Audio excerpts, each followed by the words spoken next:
stabil, terstruktur, dan terlihat mapan.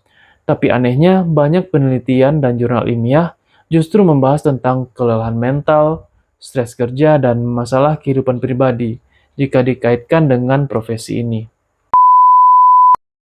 Kalau misalnya terlihat mapan di luar, apa sebenarnya yang terjadi di dalam? Paper Talks. Dari luar, kehidupan karyawan bank terlihat ideal. Pakaian yang rapi, lingkungan kerja yang pastinya profesional, dan ada jenjang karir yang jelas. Semua terlihat stabil, tapi ada satu hal yang jarang terlihat. Beban kerja tidak hanya selalu tentang jam kerja yang terpakai, tetapi tentang energi yang terus-menerus dikonsumsi. Nah, di titik inilah penelitian mulai menjadi menarik. Yang kita bahas kali ini itu bukan opini, tapi temuan penelitian. Pembahasan diambil dari 4 jurnal ilmiah. Penelitian pada tahun 2022 menemukan bahwa work-life balance berpengaruh signifikan terhadap kepuasan kerja karyawan. Paper tentang quality of work life menjelaskan bahwa lingkungan kerja, tekanan kerja, dan ritme pekerjaan punya dampak langsung pada kualitas hidup karyawan. Jurnal tentang stres kerja karyawan bank menunjukkan bahwa stres bukan sekedar pengalaman personal, tetapi seringkali bagian dari dinamika sistem kerja.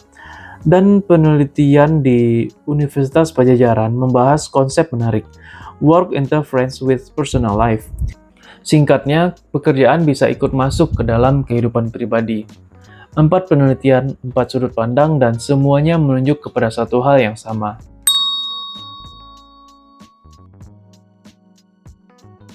Stabilitas kerja tidak selalu identik dengan kenyamanan hidup.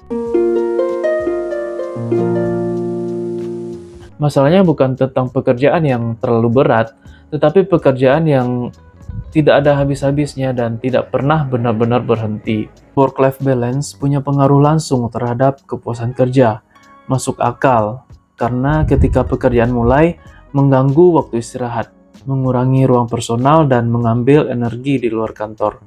Yang terdampak bukan cuma performa, tapi hidup secara keseluruhan. Dan di profesi seperti perbankan, target itu konstan, deadline itu rutin, tekanan itu siklikal. Ritmenya bukan lambat, ritmenya repetitif.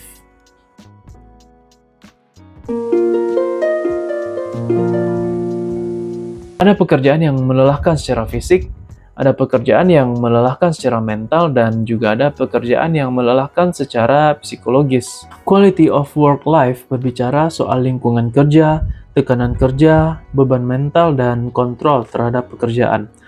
Dalam konteks bank, akurasi tinggi, interaksi publik intens, juga tuntutan profesional konstan. Ini bukan jenis pekerjaan yang bisa dijalankan dengan autopilot, karena hampir semua hal membutuhkan fokus, kontrol, emosi, dan ketahanan mental.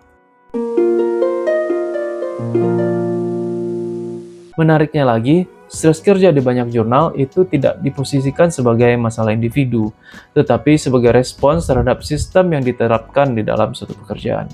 Dalam dunia perbankan, target itu menjadi tekanan performa, regulasi menjadi tekanan akurasi, serta layanan adalah tekanan emosional bagi karyawan bank.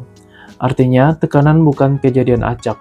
Tekanan adalah bagian dari struktur kerja. Dan ini penting, karena stres kerja yang struktural itu tidak bisa diselesaikan hanya dengan sekedar manajemen waktu.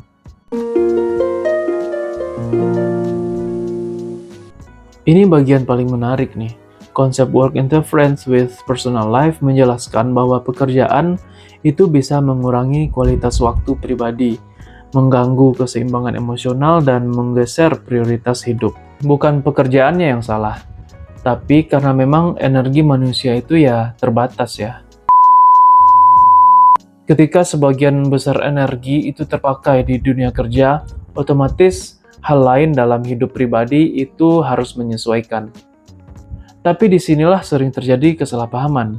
Penelitian tidak pernah bilang bekerja di bank itu buruk. Dunia perbankan itu keliru. Yang ditunjukkan jurnal adalah ada tekanan kerja nyata, ada stres kerja signifikan, dan ada konflik keseimbangan hidup dalam hal ini. Namun di saat yang sama ada stabilitas karir, ada struktur profesional, dan ada kenyamanan finansial. Realitasnya kompleks, tapi ya kompleksitas itu adalah hal yang wajar ya.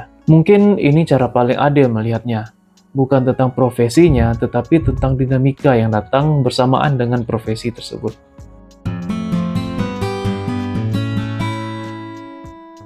Setiap pekerjaan itu punya konsekuensi, setiap stabilitas itu punya tekanan, dan setiap struktur kerja punya dinamika psikologis.